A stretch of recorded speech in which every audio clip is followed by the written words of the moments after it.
Ito po si J Castle TV, sa mundong puno ng adhikain at paglalakbay sa karera ng bangka, natutunan kong higit pa sa kompetisyon ang halaga ng tunay na pagkakaibigan. Ang bawat pag-ikot ng elisi at pagtakbo ng bangka ay hindi lamang pagpapakita ng lakas at determinasyon kundi pati na rin pagpapalakas ng ating ugnayan bilang magkakaibigan. Sa bawat hakbang na ating ginagawa, natututo tayong magtulungan, magmahalan, at magtagumpay bilang isang koponan.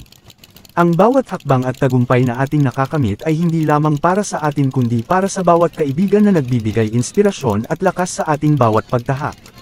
Magsama-sama tayong magtagumpay at lumago, hindi lamang sa larangan ng bangkarera, kundi sa buhay mismo. Ang pagkakaibigan ay hindi lamang tagumpay sa karera kundi ang pundasyon ng samahan na nagpapalakas sa atin sa bawat kompetisyon. Magsama-sama tayong magpatuloy na mag-angat at magbigay inspirasyon sa isa't isa, hindi lamang sa karera kundi sa paglalakbay sa ating tagumpay sa buhay.